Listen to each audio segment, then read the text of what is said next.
first up, we need to address the elephant in the room, and that elephant is George Kirby.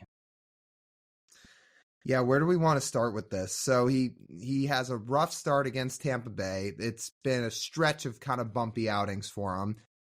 He went 6 2/3. He went back out for the 7th inning. He let up a 2-run home run. That was not a game the Mariners won, right? They didn't win on Friday. No, they did not. They lost that game. I mean, yeah, they're all jumbling together now. They lost that game. And afterward, I mean, you don't need us to tell you this. I'm sure you've seen it. Kirby had his post-game presser, and he said, I don't think I should have been out there for the 7th, to be honest. And he said that he was at 90 pitches and didn't feel like he needed to go anymore. So he got a lot of pushback on that from a variety of now retired pitchers, because now that they're retired, they have a lot more time to spend on their phone and tweeting at current players. So to name a few, I mean, Jared Weaver. Do you want me to read any of these? Should we read them? You can. Let's pick out a good one here. So Jared Weaver quote tweets this and says, "This is why I'll never be any kind of coach in the big leagues, to be honest. I shouldn't have been out there. I threw 90 pitches, ? What the fuck? Embarrassing, truly embarrassing. Grab your nuts and let's go work." Yeah, Jared Weaver, who threw 81 miles an hour with his fastball. Yeah, I don't think he had to worry about maintaining his velocity into the 6th and 7th inning. It was usually already gone by then. So thank you, Jared. He had a few other replies there.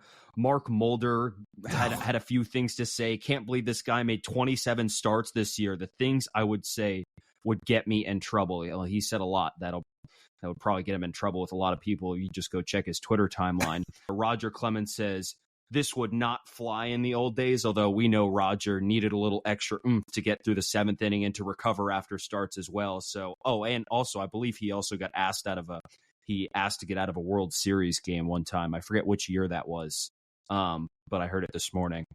So that was that. So yeah, I think this is the best opportunity possible for old heads to come out and say how great they were. Which is just ridiculous, by the way, because for these guys that talk about loving old school baseball, isn't George Kirby the exact type of pitcher you would love? A guy who throws a ton of strikes and commands the zone as well as anybody in the game of baseball? And pitches deep into games. He doesn't lead the Mariners in innings, but if you're looking at this Mariners rotation, it's like, okay, who's going the deepest in any given game? It's George Kirby. That's what he does. And he is what I qualify as a bulldog. Now, you cannot say what George Kirby said and call yourself a bulldog. That's just absolutely not true. You cannot do that. You cannot say, I'm the ace of a team, I want to be the ace of a team, and come out and do that. You need to be a better liar, George Kirby. And he knows from now on he's got to lie his ass off. No matter what he's feeling, no matter what he did on the mound, no matter what he fucked up, he needs to lie better. Because otherwise, this just opens up a whole bag of worms, and now all the attention is on the Mariners and a team that's so focused on their culture, and that how could something like that slip out? And you question the Mariners' decisions, the manager's decisions, after just another excruciating loss. You can't do that, and that sends ripples. It was a bad quote. I don't think anybody's defending the quote. I'm sure Kirby himself is no longer defending the quote because it was not said in the right time. It shouldn't have been said, period. And if you're going to say it at all, that's got to happen behind closed doors. So, yeah, I mean, it was a bad quote. What can you say? Now, the thing I think I had the most issue with is not even that okay, yes, first and foremost that the quote was said publicly, but it just seemed like he had a lack of regard for how taxed this bullpen is, especially going back to Friday. This bullpen had pitched so many games in a row without an off day where every guy had been getting worked. You knew they were down in their bullpen. You knew you needed your starters to go deeper into the game. And he's at 90 pitches. Like, you've got another inning in you. You've got another inning. It's unfortunate he gave up the home run, but it is not ridiculous to ask a pitcher to go back out at 90 pitches. They needed to save that bullpen. 93 pitches and facing 7, 8, and 9 in the order. Come on, dude. Like, You looked at the lineup card before you went back out. You got scouting reports and all these guys, 7, 8, 9 in the order. And you're not saying, yeah, coach, I got this. Look, maybe there was something he was feeling that we don't know about. Again, just physically, I mean, we don't know, right? Just because we don't have the reports, we're not inside the clubhouse, any of that stuff. But you would think that if you're the ace of a roster and you're getting into September and these are important games you need to win, you would want the ball. Now, he did apologize for this. He did have a post-game press, or not a post-game press conference, but a pre-game media session the next day where he did get in front of reporters and apologize.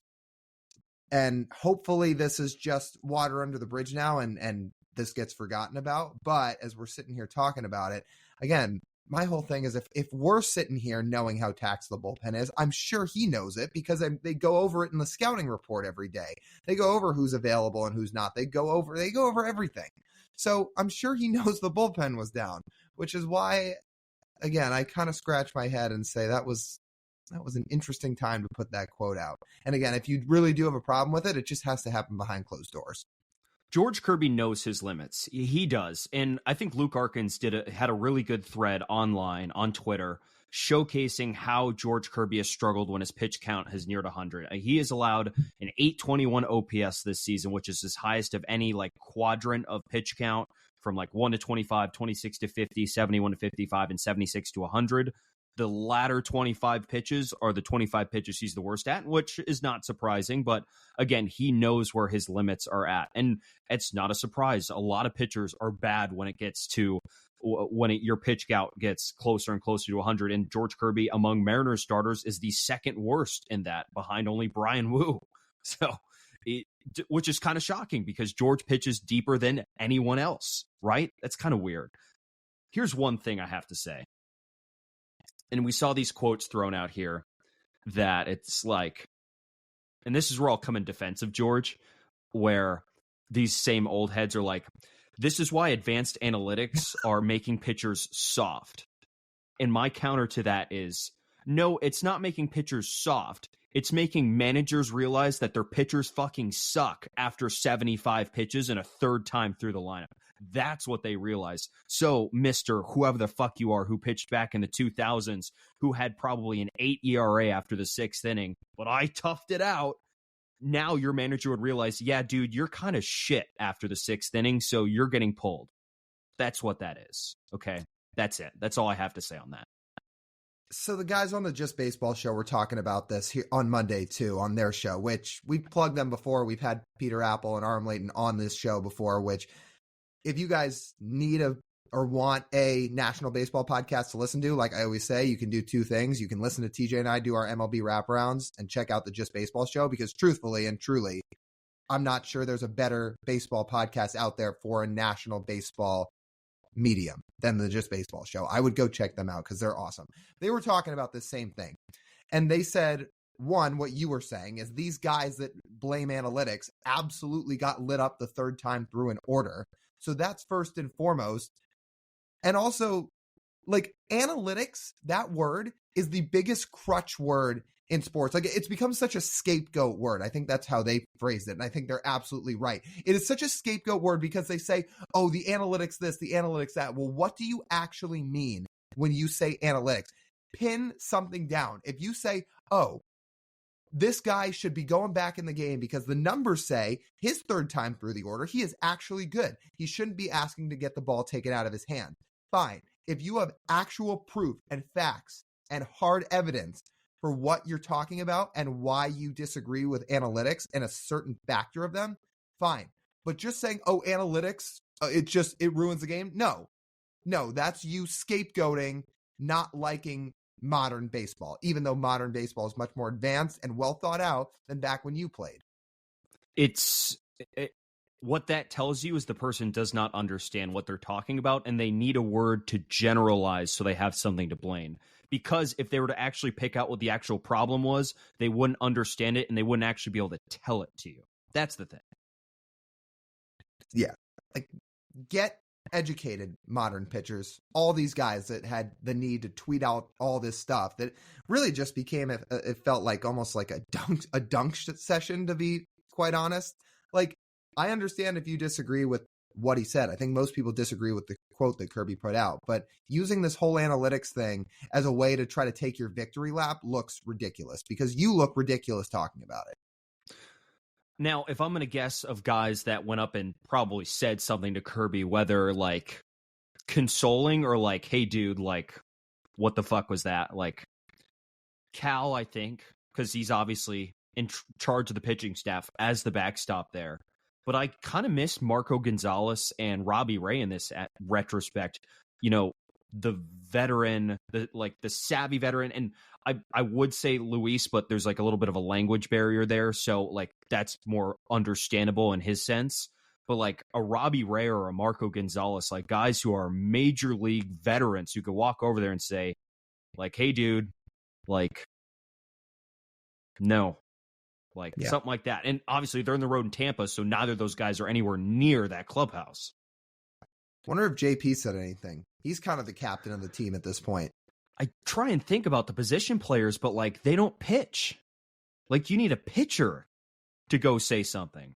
Or your skipper, who's a former catcher himself, which they absolutely talked. Like that does not, obviously, I said it before, it's like you don't question the manager to the media. You do not do that. And I'm sure that was made crystal clear after those comments came out of his mouth. So, but again, this is a clubhouse that's run on culture, and we're seeing crack. We've seen a crack. We saw a crack. I don't know how big that crack is with Kirby's comments, but that's not what we're used to seeing. And we hope that doesn't lead to anything else down the stretch. I can't say anything for certain, but you know, they're in a bad stretch right now. I wouldn't say this is as bad as when Gene Segura and D Gordon got in that fight in 2018 in the clubhouse. Yeah. I wouldn't say it's like that. That 2018 clubhouse culture crumbled and burned. It's not like that, but you're right that this was not a good look. No, the pressure is building as they fall out of a playoff spot, and there's going to be pressure on one George Kirby to perform down the stretch.